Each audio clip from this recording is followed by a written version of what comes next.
And tonight we have a very in-depth interview, more like a counseling session with none other than Gray Fuss. Hi. You've been promoting for so long. What does a promoter actually do? Vegas promoter versus promoter. I guess there's two types of promoters here in town. There's the guys you'll see on the strip trying to, get their guest list and get you in, and they actually just bring people, into the club. Promoter for me is kind of more like all around everything. Like for me, we conceptualize the idea, me and my team, of who should be on the show, what venue we should be at, what night of the week, if we should have a theme. And then from there, we hit, your normal promoter. We hit the streets, start telling people about it, aggressive online marketing campaigns, just spreading the word to as many people as we possibly can so that the event's as much of success as it could possibly be when it comes showtime.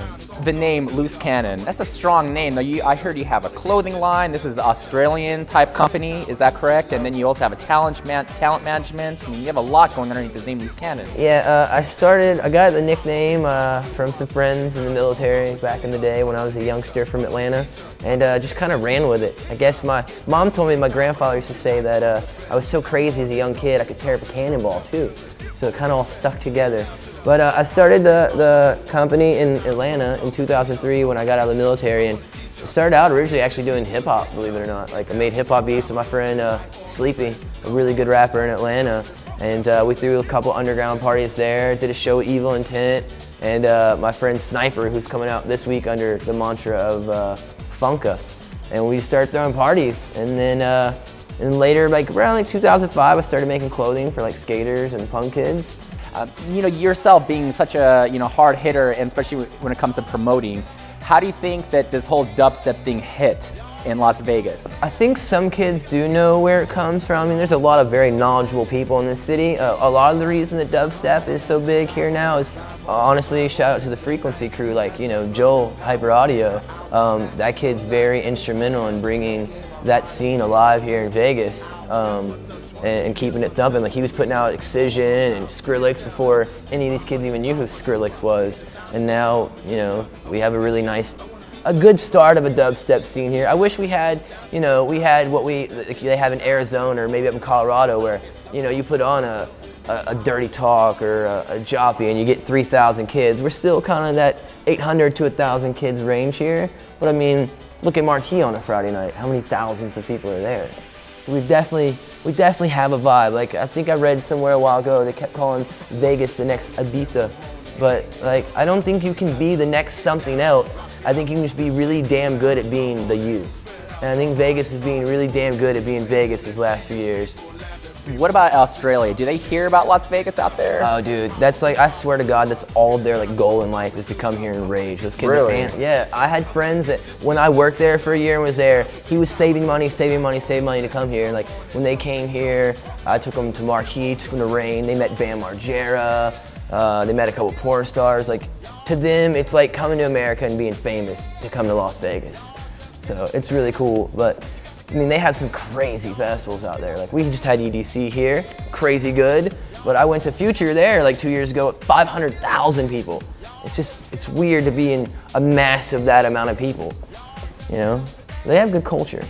And then something like EDC that started in LA, came to Las Vegas. Now they're going to do a second EDC coming up here real soon. Do you think that is, again, about just major promotion, or is the name EDC enough? I think it's major promotion, and that proves the point to a lot of the other promoters here in Vegas. They can take some notes from Pasquale. He's not even from here.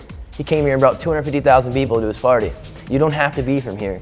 It's about who you put on, the production you put in, and the love you put out. If you put your heart into it, you're gonna see it come back, I think. And that kid he's a genius. Kid's a genius. Now let's talk more about you and Loose Cannons. What do you see? Do you see Loose Cannons coming to EDC? Man, I wish. Blowing it up over there. I mean, you said you started out with, doing the rock thing, which is awesome. And have you always been, influenced in that? Or when did this whole bass-driven music start really hitting for you? I've kind of always been influenced by all of it. My parents owned radio stations when I was young. My dad still owns, I think, 30-something radio stations across the country. So I've always been really influenced by music. I really got into drum and bass and stuff back in the, mid-90s. I've always really liked punk rock, so the progression from punk to drum and bass made sense. And I think dubstep's kind of it's the punk of EDM right now, because it's that music that like everyone else in EDM's like, oh, that's garbage, it's not music. But I mean, they said that about punk too. It's 3 chords. Well, it's 3 chords that kick some people's fucking faces in and started like a revolution music-wise. So it might be like wah wah wah wah wah wah wah, but it's making noise. So now what I really want to bring up is the hard work that Loose Cannons is doing with the promotion with the whole Dub Church. I was asked to join Dub Church about a year ago after returning, and it was started by BPSS, Kids of Genius, another person crucial in the dubstep scene here, and I was just asked to help, push it to the next level. So I kind of created an online marketing campaign with a couple other guys, and we just really aggressive pushed it, and we got to where it is today. And you also have a lot of other cool names working with you, other artists like Shoka, Damien J, Michael Toast. I mean, definitely, Loose Cannon and Dub Church, we'd be nothing if it wasn't for our artists. I'm actually the agent or manager for like Shoka, Breadman. I do some of the booking for Toast, my partner in Dub Church. Have Ego's ID, bassist, like I basically have the 3 best producers in Las Vegas right now. Maybe not best DJs per se, but production-wise, producers, Shoka, Ego's ID, bassist, and Breadman are the 4 best kids in this city, and they're my home team. These artists that you have working with you, are they going to be, cycling through regular gigs, or are they always going to be, with the bigger names you bring in, or how does that work? How do you actually, book these gigs, or people who are playing at these parties? This last weekend we had a Young Guns edition of Dub Church, which it was Ego's ID, Shoka, Jay Bray, Monkey. We just kind of, between me and George, we sit down and conceptualize like what we think if we weren't throwing the party, like what would we as fans want to go see? And we put names together and we see, move around. If we think it's a good show, we start talking about it and then we make it happen. I kind of like to use my guys, like the actual, my kids. We like to put them on, cycle them through Dub Church locally when we don't have bigger names. We also like to put them on with the bigger names because it helps spread their name. Crafty was really impressed with Split Breed. Not that Split Breed's tiny, but to have someone like Crafty compliment you on your tracks, I'm sure that was a great compliment for them. Shoka recently, opened up for Zed's Dead and Bear, and I know that was huge for him. Like I couldn't imagine opening up for Zed's Dead and Bear. So, I think over the next year, a lot of these artists will start to become bigger names in Vegas, if not in the whole wide spectrum of the scene to begin with. Do you think that it's enough for, let's say, a DJ or an artist to just have amazing skills and be able to perform? Is that enough for you? Or do you think that they need to actually bring people to the party as well to get them a gig? Is it good enough just to be talented, or is that just not enough anymore? There's 2 ways of looking at that. I think it is good enough to just be talented, but there's a million people out there with the same talent that are never going to be discovered. There's probably millions of brilliant minds that no one's ever going to know about because they're somewhere in South Korea or something. But then at the same time, you're not really going to get booked if you can't bring out some people, because like a Tiesto, of course he's not out there promoting because he's Tiesto. His name promotes itself. But I guarantee you 10 years ago, he was out there grinding. My best example, which I hate to use too, is Metallica, right? So before Napster, I guarantee you at some point they gave you, here's my CD, please listen to some Metallica, right? But and then they make their millions of dollars and you download their song and they sue you. But 20 years ago, he would have gave you his music free. So it's like, you have to put in the work to get to the point where you don't anymore. And I think a lot of guys don't realize that. You have to, there is no such thing as an overnight success. Overnight success took 15 years. As someone like Toast will tell you, he's been here grinding 20 years and he's just now getting recognition. Overnight success. If I were to come up to you, let's say tomorrow, and say, hey, I am DJ Unknown. I have 400 people that are ready to come with me in the club. I just started DJing a month ago. Am I going to get booked to play this party because I can bring in 400 heads? I got my laptop going. I got all my tracks automated and ready to go. It's going to be a killer party. I got 400 heads. Is that more, or? Most likely not going to book you. Most likely not? I'm most likely not going to book you. Although I would love your 400 people.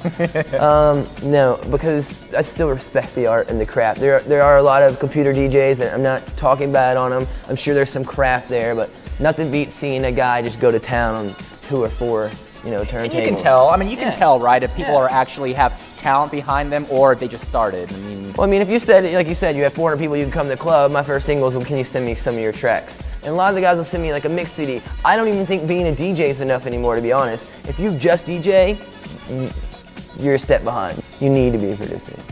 And then on top of that, you probably should be promoting. So. Okay, now I'm gonna have to ask you, you gotta have something that you can give us some secrets. What's going on, let's say, in the next half a year from now? You gotta have some really killer secrets underneath your shirt, My two right? good secrets is... Give us something good. I know you got some really cool names March coming up. 19th, I'm gonna bring out another legend. Oh, we already know we have Frankie Bones next weekend at Dub Church. Yes. That's a legend. Big but name, big in name. March 19th, I'm bringing out Scratch D and Brazen. I don't know if you don't know Scratch D, go do some research on your breakbeats history. The man is a legend. And I'm also going to be doing another isanyoneup.com party, this time 18 plus. We're going to do it in late June, and we're going to get slutty as hell on the dance floor. An amazing interview from Grey Fuss, aka Loose Cannons. Keep a lookout for this guy. Unbelievable. Come to our parties. So much. Unbelievable. You got big names coming in. You've done a great thing for the EDM scene. Keep it up, man. Thank you, sir. Keep it up. And we need to have you come spin one day at a Dub Church. You can drop some break beats. We won't complain. Buddy. Chris Aurelius, EDM Nightlife, Grey Fuss from Loose Cannons. Thanks so much, guys.